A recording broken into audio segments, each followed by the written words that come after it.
14. Meu querido Vermelindo, o que mais me assustou no seu último relato sobre o paciente é que ele não está tomando nenhuma daquelas resoluções confiantes que marcaram sua conversão original. Nenhuma promessa extravagante de virtude eterna, eu suponho, nem mesmo a expectativa de receber o dom da graça para a vida, e sim apenas a de ter esperança de encarar as tentações do aqui e agora diante da insignificância do aqui e agora. Isso é péssimo. Só vejo uma coisa a fazer no momento. O seu paciente se tornou humilde. Você já chamou a atenção dele para esse fato? Todas as virtudes são menos terríveis para nós, se o homem se der conta de que ele as tem, mas isso é especialmente verdadeiro no caso da humildade. Pegue-o no momento em que ele estiver bem pobre de espírito e sugira de modo sutil e convincente a seguinte reflexão gratificante: por Deus, como estou sendo humilde, e quase imediatamente o orgulho de sua própria humildade, irá aparecer. Se ele perceber o perigo desse pensamento e tentar abafar essa nova forma de orgulho, faça com que ele fique orgulhoso de sua tentativa, e assim por diante, passando pela maior quantidade de estágios quanto for de seu agrado. Mas não tente isso por tempo demais, por medo de despertar seu senso de humor e de proporção, pois, nesse caso, só o que irá fazer é rir da sua cara e ir dormir. Mas há outras formas promissoras de fixar a atenção dele sobre a virtude da humildade. Por meio dessa virtude, e também por todas as outras, nosso inimigo quer desviar a atenção do homem de si mesmo para ele e para os seus semelhantes.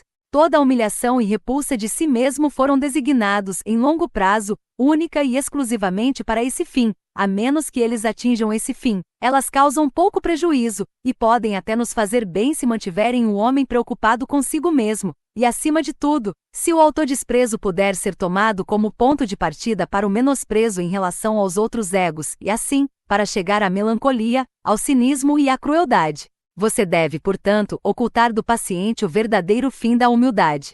Deixe-o pensar nela não como esquecimento de si, mas como certo tipo de opinião, uma opinião negativa, dos seus próprios talentos e de seu caráter. Suponho que ele deve mesmo ter alguns talentos. Inculque na mente dele a ideia de que a humildade consiste em tentar acreditar que aqueles talentos são menos valiosos do que ele crê que são. Não há dúvida de que eles são realmente menos valiosos do que ele acredita, mas não é esse o ponto. A grande jogada é fazê-lo valorizar uma opinião por alguma qualidade diferente da verdade, e, assim, introduzir um elemento de desonestidade e faz de conta no coração daquilo que, de outro modo, acabaria se tornando uma virtude. Por esse método, milhares de pessoas foram induzidas a pensar que a humildade significa o que sentem mulheres bonitas que tentam crer que são feias, ou os homens inteligentes que tentam acreditar que são tolos.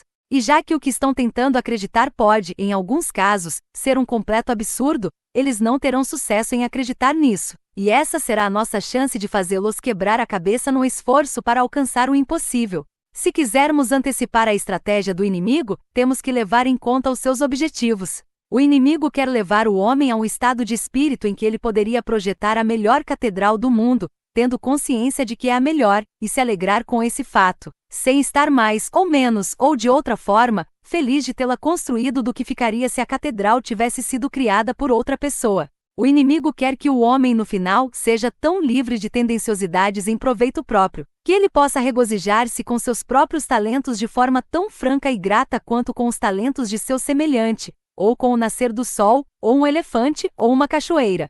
Ele quer, em longo prazo, que cada homem esteja em condições de reconhecer todas as criaturas, inclusive a si mesmo, como coisas gloriosas e excelentes. Ele quer matar o amor próprio animalesco que existe nele o mais rápido possível, mas temo que sua política de longo prazo seja a de restaurar neles um novo tipo de amor próprio, uma caridade e gratidão por todos os seres humanos, incluindo a eles próprios, quando eles tiverem realmente aprendido a amar cada qual a seu próximo como amam a si mesmos. Eles estarão autorizados a se amarem a si mesmos como amam a seus próximos. Pois não devemos nunca esquecer qual é o traço mais repugnante e inexplicável do nosso inimigo. Ele realmente ama os bípedes desprovidos de cabelos que criou e sempre devolve com a mão direita o que lhes tira com a esquerda. Todo o esforço que o inimigo fará, portanto, será o de levar o homem a deixar de se concentrar no seu próprio valor. O inimigo preferiria que o homem pensasse em si como um grande arquiteto ou um grande poeta e depois esquecesse tudo sobre isso. Aqui ele gastasse tempo e energia tentando se considerar um mau arquiteto ou um poeta medíocre. Sempre que você se esforçar por instilar ou a vanglória ou a falsa modéstia no seu paciente, isso fará com que o inimigo, em contrapartida, leve-o a se lembrar do fato óbvio de que um homem nem deveria ter uma opinião sobre os seus próprios talentos, já que ele pode muito bem continuar a aperfeiçoá-lo para obter o melhor de sua habilidade, sem decidir sobre qual é o seu lugar no templo da fama. Você deve tentar, a todo custo, apagar tal lembrete da consciência do seu paciente. O inimigo também tentará fazer com que o paciente se conscientize de uma doutrina que todos eles professam, mas acham difícil de traduzir em termos de sentimentos? A doutrina de que eles não criaram a si mesmos, que seus talentos são dádivas e que, se não fosse assim, eles também poderiam muito bem ficar orgulhosos da cor de seus cabelos. Mas o objetivo do inimigo será sempre, e por todos os meios, tentar tirar tais questões da mente do paciente, e o seu será de inculcá-las nela. Nem sobre os próprios pecados cometidos pelo homem o inimigo sequer deseja que ele pense em demasia, uma vez que ele tenha se arrependido. Quanto antes ele deixar de prestar atenção em si mesmo, mais satisfeito fica o inimigo. Com carinho, seu tio mal danado.